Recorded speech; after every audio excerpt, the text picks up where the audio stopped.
ನಾನು ಹೆಚ್ಚು ಮಾತಾಡ್ಲಿಕ್ಕೆ ಹೋಗಲ್ಲ. 30 ವರ್ಷದ ನಂತರ ಒಂದು ಬದಲಾವಣೆಯ ಗಾಳಿ ಬೀಸಿದೆ. ಬಹುಶಃ ಬೆಂಗಳೂರಿನಲ್ಲಿ, ನಾನು ಹಾಸನದಲ್ಲಿ ಒಂದು ತಿಂಗಳ ಹಿಂದೆ ಬಂದಿದ್ದೆ. ದಯಮಾಡಿ ಒಂದೇ ಮಾತನ್ನ 2-3 ಕಡೆ ಟೀ ಕುಡಿದಾಗ ಹೇಳಿದ್ರು, ಸರ್ ಈ ಸಲ ಭಿನ್ನಾಭಿಪ್ರಾಯ ಇರಲ್ಲ, ಎಲ್ಲರ ಜನರ ಒಲವು ಶ್ರೇಯಸ್ ಪಟೇಲ್ ಮೇಲಿದೆ.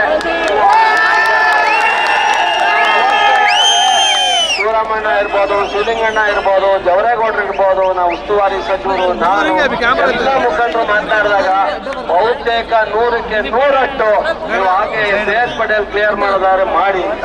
ಬಹುಶಃ ನಾನು ರಾಜಣ್ಣವರಿಬ್ರು ಡಿ.ಕೆ. ಶಿವಕುಮಾರ್ ಅವರಿಗೆ ಈ ತರ ಅಭಿಪ್ರಾಯ ಇದೆ ಅಂದ್ರು.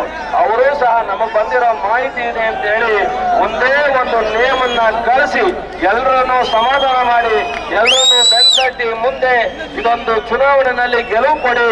ಹಾಸನ ಜಿಲ್ಲೆ ಎಲ್ಲ ನಾಯಕರಿಗೂ ಒಂದಲ್ಲ ಒಂದು ರಾಜಕೀಯ ಸ್ಥಾನಮಾನವನ್ನ ಕೊಡ್ತೀವಿ ಅನ್ನೋ ಭರವಸೆಯನ್ನ ಪ್ರದೇಶ ಕಾಂಗ್ರೆಸ್ ಅಧ್ಯಕ್ಷ ಸಿದ್ದರಾಮಯ್ಯ ಕೊಟ್ಟಿದ್ದಾರೆ. ಯಾವ ನಾಯಕರಿಗೂ ಸಹ ನಾವು ಮಾಡ್ಲಿಕ್ಕೆ ನಾವು ತಯಾರಿಲ್ಲ. ಹಾಸನದಲ್ಲಿ ನೀವು ರಿಸಲ್ಟ್ ಕೊಡಿ, ನಿಮ್ಮೆಲ್ಲ ನಾಯಕರಿಗೆ ಭವಿಷ್ಯದ ನಿಮ್ಗೆ ಅವಕಾಶವನ್ನ ಮಾಡ್ತೀವಿ ಅಂತ ಹೇಳಿದ್ದಾರೆ. ಈ ಜಿಲ್ಲೆಯಲ್ಲಿ, ಈ ರಾಜ್ಯದಲ್ಲಿ ಅತ್ಯಂತ ಕಣ್ಮಣಿಯಾಗಿದ್ದಂತ ಒಂದು ಕಡೆ ಶ್ರೀಕಂಠಯ್ಯನವರು, ಒಂದು ಕಡೆ ಪುಡ್ಸ್ವಾಮಿ, ಅವರಿಬ್ಬರ ಕುಟುಂಬದ ಒಂದು ಗುಡಿ, ಅವರ ಕುಟುಂಬದ ಒಂದು ಗುಡಿ ಇವತ್ತು ಶ್ರೇಯಸ್ ಪಟೇಲ್. ಇವೆಲ್ಲ ಪ್ರತಿ ಹಳ್ಳಿನಲ್ಲಿ ಏನು ಅವ್ರನ್ನ ಪ್ರೀತಿಸ್ತಾ ಇದ್ದೀರಿ, ಮನೆಯ ಮಗಂತರ ನೋಡ್ತಾ ಇದ್ದೀರಿ. ದಯಮಾಡಿ ಈ ಸಾರಿ ಕಾಂಗ್ರೆಸ್ ಪಕ್ಷಕ್ಕೆ ಜಯ ಕೊಡೋದು ಒಂದಾದ್ರೆ ಹಾಸನ ಜಿಲ್ಲೆಯ ಕಟ್ಟಿದಂತ ಶ್ರೀಕಂಠಯ್ಯನವರ ಪುಡ್ಸ್ವಾಮಿಗೌಡರಿಗೆ ಒಂದು ಸ್ಮರಣೆಯನ್ನು ಮಾಡತಕ್ಕಂತ ಒಂದು ಅತ್ಯಂತ ಬಹುಶಃ ಅವರಿಬ್ಬರು, ನಾನು 99ರಲ್ಲಿ ಶಾಸಕರಾಗಿದ್ದಾಗ ನಾನು ನೋಡಿದ್ದೀನಿ, ಪುಡ್ಸ್ವಾಮಿಗೌಡರ ನಡವಳಿಕೆ ನೋಡಿದ್ದೀನಿ, ಶ್ರೀಕಂಠಯ್ಯನವರ ಹೋರಾಟ ನೋಡಿದ್ದೀನಿ. ಇವತ್ತು ಏನಾದ್ರೂ ಒಟ್ಟಿನ ಸಮಾಜಕ್ಕೆ ಶಕ್ತಿಯನ್ನ ತುಂಬಿದ್ರೆ ಶ್ರೀಕಂಠಯ್ಯನವರು, ಪುಡ್ಸ್ವಾಮಿಗೌಡರು ಅನ್ನೋದನ್ನ ನಾವು ಯಾರು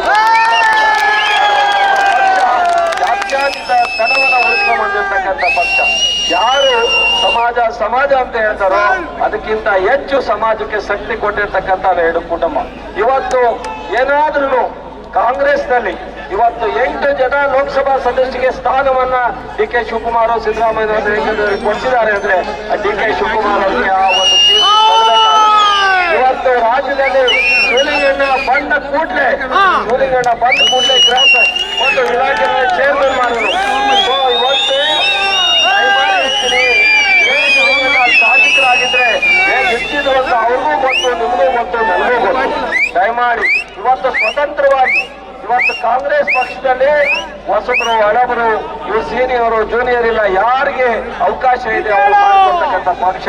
ದಯಮಾಡಿ ಈ ಪಕ್ಷದ ಇವತ್ತು ರಾಷ್ಟ್ರ ಮಟ್ಟದಲ್ಲಿ ರಾಹುಲ್ ಗಾಂಧಿ ಅವರಿಗೆ ಶಕ್ತಿಯನ್ನ ತುಂಬಬೇಕು, ಮಲ್ಲಿಕಾರ್ಜುನ ಖರ್ಗೆ ಅವರಿಗೆ ಶಕ್ತಿ, ರಾಜ್ಯದ ರಾಷ್ಟ್ರ ಮಟ್ಟದಲ್ಲಿ ಮತ ಮಾಡ್ತಕ್ಕಂಥ ಕಾರ್ಯಕ್ರಮವನ್ನು ತಗೊಂಡಿದ್ದಾರೆ. MSPಯನ್ನ ಜಾರಿ ತರ್ತಕ್ಕಂಥ ಕಾರ್ಯಕ್ರಮವನ್ನ ತಗೊಂಡಿದ್ದಾರೆ. ಇವತ್ತು ರಾಜ್ಯದಲ್ಲಿ ಗ್ಯಾರಂಟಿಯನ್ನ ಕೊಟ್ಟಿದ್ದೀವಿ, ಮುಂದೆ ಅಭಿವೃದ್ಧಿಗೆ ಹೋಗ್ತೀವಿ. ಅಭಿವೃದ್ಧಿ 4 ಪಟ್ಟು ಮಾಡ್ತಿರೋದಿಲ್ಲ, ಆಗೋ ಪ್ರಶ್ನೆ ಇಲ್ಲ. ಶ್ರೇಯಸ್ ಪಟೇಲ್ಗೆ ಅವರ ನೋಡಿರ್ತಕ್ಕಂಥ ಅವರ ಕುಟುಂಬಕ್ಕೆ ನೀವು ಆಶೀರ್ವಾದ ಮಾಡಬೇಕು. 26ನೇ ತಾರೀಕುವರೆಗೂ ಇದೇ ಹುಮ್ಮಸ್ಸು, ಇದೇ ಪ್ರೀತಿ, ಇದೇ ವಿಶ್ವಾಸವನ್ನ ಇಟ್ಕೊಂಡು ಹೋಗಿ ಕೇಂದ್ರ ಸರ್ಕಾರಕ್ಕೆ ನಮ್ಮ ಪಾರ್ಟಿ ಬಂದಾಗ ಏನೆಲ್ಲ ಮಾಡ್ತೀವಿ ಅನ್ನೋ ಭರವಸೆಯನ್ನ ಅವ್ರಿಗೆ ತಲುಪಿಸಿ ಶ್ರೇಯಸ್ ಪಟೇಲ್ ಅವ್ರನ್ನ ಗೆಲ್ಸೋ ಜವಾಬ್ದಾರಿಯನ್ನ ನೀವೆಲ್ಲ ತಗೋಬೇಕು ಅಂತ ಹೇಳಿ ನ್ಯೂಸ್ ಫಸ್ಟ್ ನಿರ್ಭೀತಿಯಿಂದ ನಿಮ್ಮ ಪರವಾಗಿ.